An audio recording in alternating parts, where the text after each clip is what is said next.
Hi, I'm Jamie Delane Watson from jamiedelanewatson.com. Thank you so much for tuning in today. We're continuing our How to Shoot a Wedding Day series with how to shoot wedding party portraits or bridal party portraits. So let's start right where we left off, which was bride and groom portraits. If you haven't seen that video yet, you can click the link in the description to access that one. So wedding party portraits on the wedding day are so fun if you approach them with the right attitude, but they can also be quite intimidating because not only do you have two people, the bride and groom, looking to you for direction, you potentially have 10 people, 20 people, 15 people, however big the wedding party is. So there's a few tips and tricks that I would like to teach you today that hopefully help you as you approach your next wedding.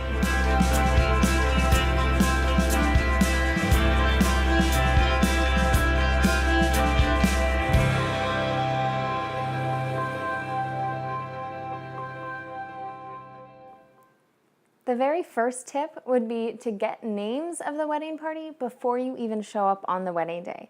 This is a really simple thing, but it makes such a big difference. So 6 weeks before the wedding day, I send out a questionnaire that has a bunch of questions about the timeline of the wedding, the vendors involved, and it also asks for how many bridesmaids and groomsmen are in the wedding party and what are their names.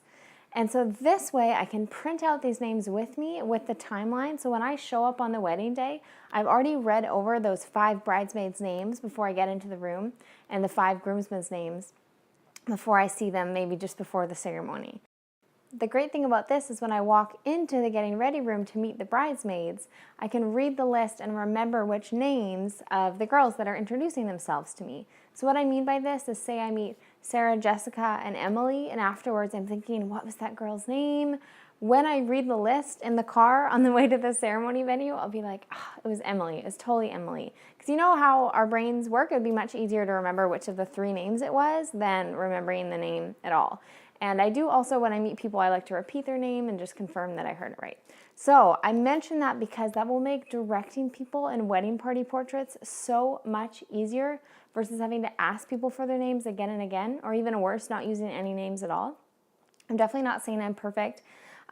Even with having the list of names, especially if there's lots of bridesmaids, I do tend to ask about 2 hours into the day, like, it was Jessica, right? And I think people appreciate that, and they appreciate that you introduced yourself to them and that you're making an effort to learn their names. So you don't need to be perfect, but definitely get the names before the wedding day because that will help in a really big way. I like to make the portrait time as painless as possible for the wedding party. I have amazing wedding parties. They're usually excited to be supporting their friends. But it's not the same as it being your wedding day. So having them waiting in the hot sun for an hour and a half while you take bride and groom portraits is not really the best idea. I do tend to split up my portrait time, as I probably mentioned in the other video. So I do bride and groom first for 45 minutes and then wedding party, or vice versa, depending on the timeline. So either I'll do the wedding party right away and then I'll tell them, like, feel free to go to the venue if it's okay with the bride, of course. Go sit back in the air-conditioned limo. I let them know that I'm like on their side and I'm not just having them wait around for an hour for no reason. So really try to be organized with when do you need the wedding party.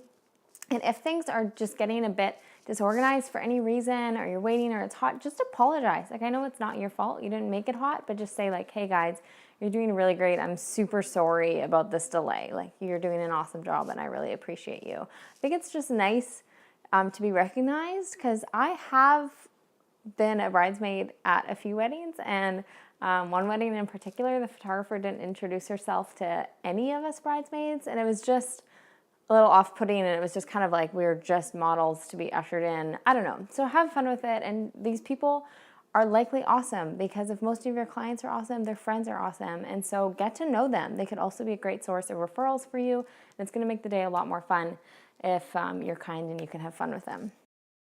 So when it comes to wedding party posing, I definitely have a few specific poses that I do.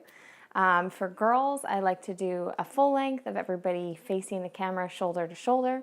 And then I do one where half of the girls on this side of the bride, the other half on the other side, are turned towards the bride. So they turn in like this, bouquets up. I like to do one walking just of the girls as well. That I also like to get an individual of each bridesmaid with the bride. And then I do the same thing with the groomsmen on the other side. So the main thing you're looking for It's just these minute tweaks that can make a really different photo. So you can start with everyone lined up, like I said, shoulder to shoulder, and then you have everyone kind of alternate directions. So I just describe it as like a little bit of a slight turn. No one's turning like 90 degrees, just a slight turn, an angle away from the person next to you.